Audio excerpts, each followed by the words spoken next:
नमस्कार, आप देख रहे हैं पब्लिक न्यूज़ 24 बिहार। मैं त्रिभुवन ठाकुर। इस वक्त हमारे साथ न्यूज स्टूडियो में मौजूद है डीपी रॉय जी।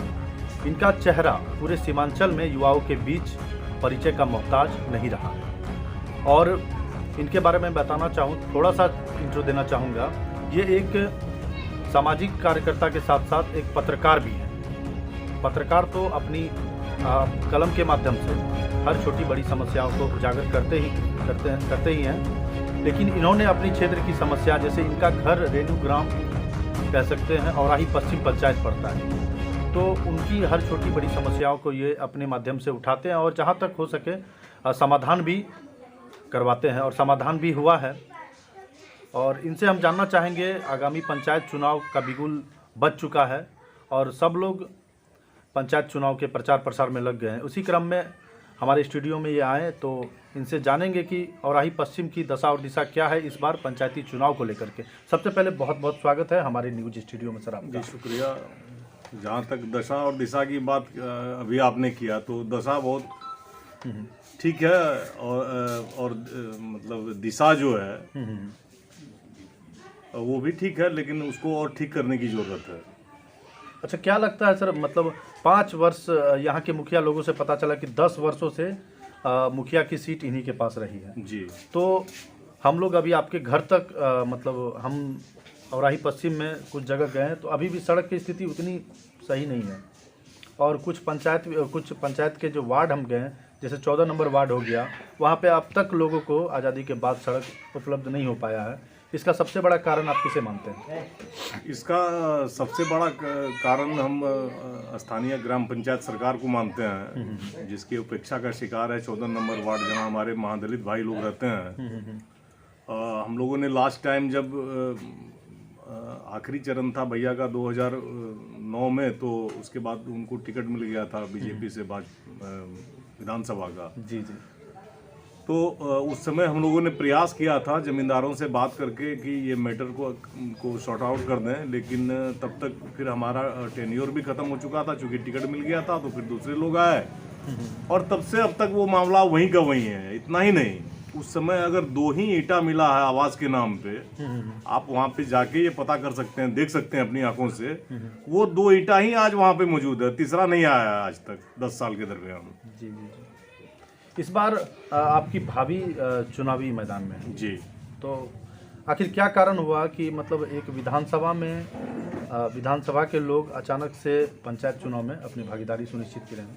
इसके बारे में क्या कहना चाहिए? देखिए, ये तो स्वतंत्रता सभी व्यक्ति को है कि भाई लोकतंत्र है, तो आपको आज पूरी तरह से आज़ादी है कि आप राष्ट्रपति तक का चुनाव लड़ सकते हैं, वार्ड सदस्य से लेके राष्ट्रपति तक का चुनाव लड़ सकते हैं। ये आज़ादी तो है लोकतंत्र में। और ये आवश्यकता इसलिए भी महसूस की जा रही है हम लोगों के द्वारा कि जो अपेक्षित काम होना चाहिए इस पंचायत में वो नहीं हो पाया है, और हुआ भी है तो भारी भ्रष्टाचार के बीच, लूट खसोट के बीच, कमीशन खोरी के बीच हुआ है।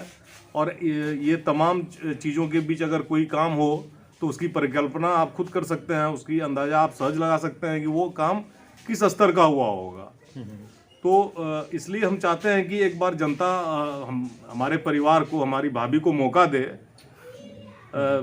उसके बाद अगर हम विजय होते हैं तो हमारा मुख्य फोकस होगा पीएम आवास योजना जो है, जहाँ पे आज जैसा कि जनता बताती है कि उनसे मतलब 30 से 40 हज़ार रुपया ले लिया जाता है 1,25,000 में, तो आप समझ सकते हैं कि वो आवास क्या बनाएगा। हमारा मुख्य फोकस होगा कि कोई भी मतलब कच्चा फूस का मकान, कच्चा मकान जो हो वो नहीं रहे और सभी को पीएम आवास योजना का लाभ मिले, और केंद्र और राज्य सरकार से जो भी फंड आता है वो सीधा हस्तांतरित लाभुकों के खाते में हो, उसका सीधा फायदा लाभुकों को मिले, कोई बिचौलियागिरी नहीं हो, कोई कमीशन खोरी नहीं हो। यही हमारा मुख्य उद्देश्य है। अच्छा, हम लोग जब फील्ड में घूमे, आपके क्षेत्र में जब घूमे औराही पश्चिम की जनता को एक सबसे बड़ी समस्या आ रही है, अभी तक पैक्स जो है जब से चुनाव हुआ तब से चालू नहीं हुआ, जिसके कारण लोग अपने फसल को बेचने के लिए कहीं अन्य पैक्स का दरवाज़ा खटखटाना पड़ता है। इसके बारे में क्या कहना चाहेंगे आप? देखिए, ये दुर्भाग्यपूर्ण बात है कि पैक्स का चुनाव हो जाता है और कैंडिडेट जीत भी जाते हैं, चेयरमैन बन भी जाते हैं पैक्स के, और ऐसी स्थिति में दुर्भाग्य है कि ये स्थिति बनी हुई है कि धान अधिप्राप्ति नहीं हो पा रही है अभी, इसलिए कि आपका कैबिनेट होता है, चाहे आप बड़े मंत्रिमंडल लेवल पे जाओ या फिर आप ग्राम पंचायत सरकार लेवल पे आओ, वहाँ वार्ड सदस्य होते हैं, तो ठीक उसी तरह से जो चेयरमैन होते हैं पैक्स के, उनका भी एक कैबिनेट होता है छोटा सा, जिसमें सदस्य होते हैं 4-5, जिनके जो आपके सहयोगी भी होते हैं, जिनके बदौलत आप सारा काम कर पाते हैं पूरे पैक्स में। नहीं, वर्तमान मुखिया हैं, उनका देवर भी पैक्स चुनाव में खड़े थे, वो हार गए। तो हारने के बाद उन लोगों के द्वारा ये किया गया कि जितने भी जीते हुए सदस्य थे, आप नगर परिषद के तर्ज पे उनको, जैसा कि आप देखते होंगे नगर परिषद में अविश्वास प्रस्ताव जब भी लगता है तो सदस्य को लेके कोई नेपाल चला जाता है, कोई हसीन वादियों में। तो बस वही हुआ, उस फार्मूले को यहाँ भी अपनाया गया। बल्कि ये कहिए कि एक कहीं न कहीं राजनीतिक और द्वेष की भावना से प्रेरित, बिल्कुल ये पूरी तरह से राजनीतिक प्रेरित है कि हम नहीं जीत पाए तो जो जीता है उसको भी काम करने नहीं देंगे, मतलब पूरा। और इसका मैं एक चीज बता दूं आपके चैनल के माध्यम से कि इसका इतना बड़ा इफेक्ट पड़ा है किसान भाइयों पे। जो यूरिया का दाम 285 रुपया, 266 रुपया सरकारी मूल्य निर्धारित है, लोगों ने कालाबाजारी से उसी यूरिया को 450 में खरीदा।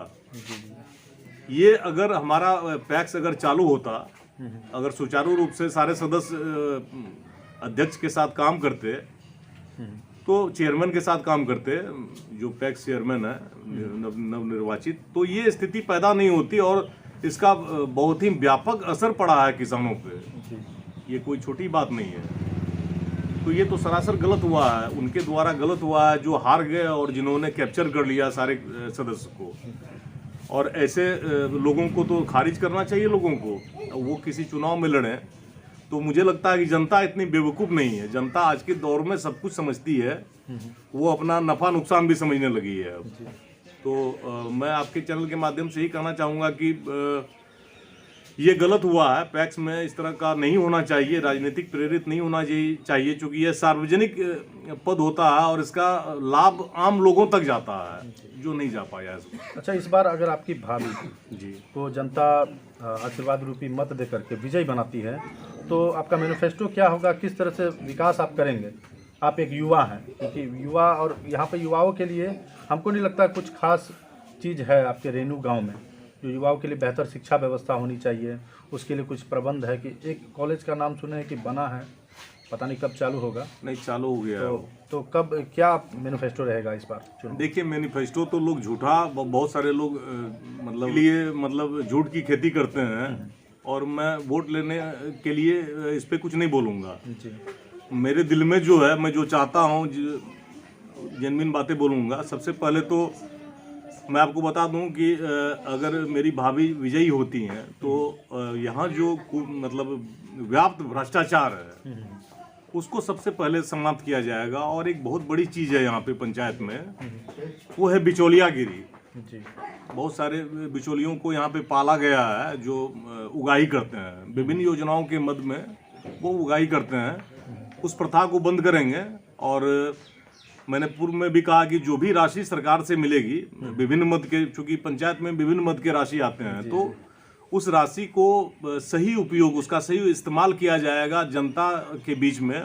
जो गरीब गुरबे लोग हैं, जिनका अभी कई लोग, मैं आपको बता दूं कि घूमने के क्रम में मैं जब महादलित बस्ती गया तो मैं पाया कि मतलब पीछे 10-11 साल पीछे मैं जहाँ छोड़ के आया था, आज भी वो वही है। मतलब जो मकान उनका अधूरा है, जिसमें जंग लग चुका है, और जो एक मुश्किल से छत है, छप्पर है घर के ऊपर, वो भी चूता है, रिश्ता है, वो उसी अवस्था में पड़ा हुआ है। तो विकास की बात यहाँ हम क्या करें? विकास तो हुआ है, लोगों का विकास हुआ है, खास लोगों का हुआ है, प्रतिनिधियों का विकास हुआ है यहाँ पे। आज प्रतिनिधि के गांव जाएंगे तो आपको लगेगा कि किसी शहर में आ गए। वहीं दूसरी तस्वीर का दूसरा पहलू ये है कि आप 7 नंबर वार्ड में जाइए महादलित बस्ती में, तो आपको घर ही नहीं मिलेगा कहीं। दूसरी तरफ आप जो मुखिया जी का बस्ती है, वहाँ जाइए तो आपको लगेगा किसी शहर में आ गए। बिल्कुल शहरीकरण हो गया, पक्की नाला, और एक भी घर आप घूम के आइए, बल्कि देख लीजिए एक भी घर फूस का नहीं है, कच्ची का नहीं है, सारा का सारा घर पक्का है। और मैं खुद भटक गया था 4-5 दिन पहले घूमने के क्रम में कि मैं कहाँ आ गया। अच्छा सर, अंत में आप हमारे चैनल के माध्यम से अपनी गांव के मतदाताओं को, अपनी गांव की जनता को क्या संदेश देना चाहते हैं? मैं अपने गांव के या पंचायत के मतदाताओं को से यही अपील करना चाहूँगा या उनसे एक विनम्र निवेदन करना चाहता हूँ कि आप बिचौलियों के, मतलब जो आज बरगला रहे हैं, वोट लेने के लिए लुभा रहे हैं आपको दारू मुर्गा पैसे के नाम पे, बल्कि ऐसा किया भी जा रहा है, तो आप उनके चक्कर में मत पड़िए। वरना आप लोगों ने अभी 60 लाख का मुखिया का एक वीडियो देखा होगा, शॉर्ट वीडियो, तो वो दशा नहीं होनी चाहिए। हम चाहते हैं कि आप लोग गुमराह होने से बचिए, दिग्भ्रमित होने से बचिए, क्योंकि जो कैंडिडेट आपको आज पैसा दे रहा है, दारू दे रहा है और कुछ दे रहा है, वो कल किसी भी तरह से विकास नहीं करेगा अपने पंचायत में। तो इसीलिए गोलबंद होके आप सभी मतदाता भाइयों और बहनों से मेरा अनुरोध है कि गोलबंद होके एक मत होके मौका का सेवा का एक मौका दें। बस इतना ही कहना चाहूँगा। चलिए, बहुत बहुत